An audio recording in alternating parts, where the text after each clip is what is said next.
collecting of revenue, of money. We are not saying we're not going to pay. That's not what we are saying. We are paying, we're going to pay the agreement. But for now, it's impossible. Just as you are saying, it's impossible for you to do what you want to do. It's impossible for some of us to pay, or to even put something down for an agreement. So that it's impossible for you guys to do it. And I don't know if government really is that, can you say, assume that the learning wants to make some money. They don't want to help out. So, and you've got all this Facebook, this media to prove them that these guys were here and they begged us to open the electricity. So this is proof to protect you as the MM or as the administrator. So we are asking, just put out your name just for this time. I'm going to respond like this. Mr. Sorry. Leonard, before you go, man, because I will come back to the proposal of Hazel. And I know you wanted to say, and you actually said, I think the two of you were having eye contact and you were saying, guys, it's out of my hands. And I wanted the political head of this municipality, the mayor, you heard what she said. Remember, I proposed that your proposal by people making an arrangement is fine, but I'm saying do away with the quota or the 25%. She then came, she said, no, it's fine, go with the arrangement, but allow people to give whatever they can. So if you can give 100 people, give 100. If you can, don't stuck on the 25%. Yeah. Just, yeah. I want your view on this. What is your view on it? I will start with the meeting on Friday, and I want to say I honored the agreement that this morning early I said with senior management and even the mayoral committee and say let's look at options. I said we must look at something, but it must stay within the boundaries of the law and the regulations. And this is the solution they gave to me. If you ask me what's my view on the 25%, I've heard that was the question that was asked this morning. The CFO explained what is his role in deciding on whether it's 25% or not. And he said to me that there's individual cases will be treated on the individual basis. It might be, I don't know, 100 rand. It might be 200 rand, I don't know. But there's an option available within the system that we propose. And then at this same, all these proposals were put to the councillors, the invite, even all the councillors that was here on Friday. And they within this framework also agreed with us. So let's get together, let's stand together, let's see what happens on Wednesday. Look at if there's any pitfalls that we've got to look at, but let's do this in the interest of the community.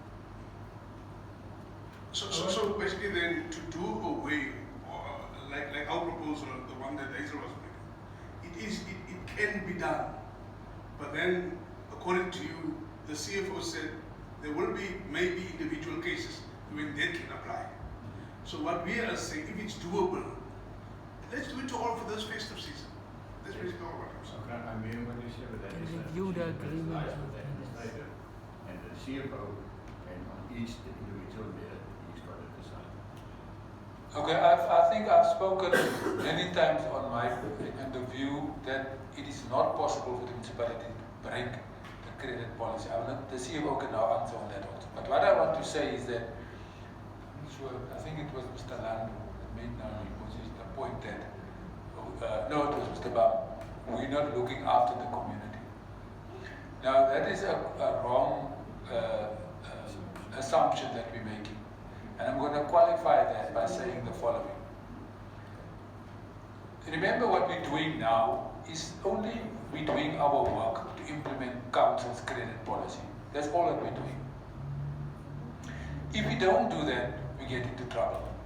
Now, of the 10,500, there's 800 people that is in this arrears environment of the municipality. The other 9,000 and odd is not there. So what is the injustice we're doing to them? The 9,500. What if they decide we're not going to pay our accounts at the end of January? Because we're not going to, our electricity will not be limited. We'll still have full access to electricity. That is what we must consider as responsible managers of the Matsikama municipality. If that should happen, the Matsikama municipality is down the drain, because there will be no income for the Matsikama municipality. If the majority of the people decide we're going to follow what the municipality is allowing today, by giving people the access without the process to have the electricity unlimited. So all that we're saying, guys, and community members, I'm not saying guys, all that we're asking you is that work with us and let's see how we're doing with what we're proposing to do. CFO, you can respond because the question was now asked many times and I responded to it many times that we cannot break the credit policy or be in contravention of the credit policy of council. No, anyway, I agree. I think the assessment is that people can't pay the 25%. It must be referred to me. I think we discussed it. We said it in the meeting. So if you look closely in what our proposal was, it was the actually ask is more or less the same, but it can't be a definite. So you have to look. So we agreed to say that because in the policy is made provision for that. When that is the things that comes out of the community where they say the people need electricity because they have oxygen, there's a poor, there's a child, those kind of things. And there's other factors also in terms of what happened.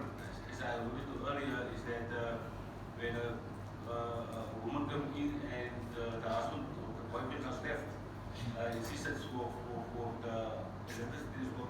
So that is the kinds of social things we also look at. So it's also like in terms of the carrot policy. So we also look when people come in at the social factors in terms of that. But you're 100% correct. Unfortunately, this can't be a blanket approach.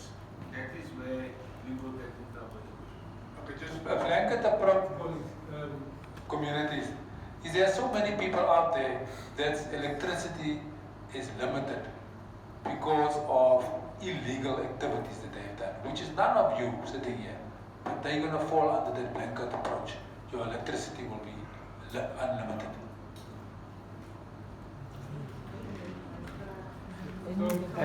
Sorry. Can you just conclude that? And I don't mean not talking in circles. So we can't do what you're asking us to do. We bring our proposal on the table and we're going to try and deal with that proposal. okay. Mr. Mayor, just my last question. I wanted to know, remember I said there was a time where this municipality paid for the electricity bill of a business. Let me say that. What law did apply then? What law did they use? Because we have that evidence also. You're asking me the wrong question. I don't know what account it is for. And then the CFO can elaborate on that to say what is the rule that applies. sorry, are you referring now to the drone by Abraham farm? Oh yes. 400. That was a decision, but I think it's in 2019. Yeah, it was in 2019. No, but what happened, I was here. What happened in 2019 is that the council at the time decided to write off that debt. That's true. The council, I can take you the minutes out now. There was a proposal made by late Ms. Baines, was the mayor, Mayor Soul, rest in peace. And the proposal was put on the table by the deputy mayor at the time, which was Mr. David Jenner. And he suggested that the council must write off, I think it was, I can't remember the amount, but it was a few 100,000. The council must write off the debt. And council agreed to do that on a condition there must be a So meeting. hoekom nou nie? Hoekom kan dit doen nie? Council Kan ze hier ook agree op het? As hulle kan dit doen, hoekom jy was daar? Hoekom kan jy staan? Onze council is gezien. Waarom kan council diezelfde implementatie wat ons vraagt? Omdat die municipaliteit dus nou verkeerd was om niet die mensen properly te informeren van die begin af. Waarom kan council ook een besluit maken, meneer die burgemeester, om dan ook die mensen vergunning te geven en dan weg? terug te komen, die mensen recht in kennis te stellen over al die processen. En dat is nou voor council, dat is nou die meeste mensen daar.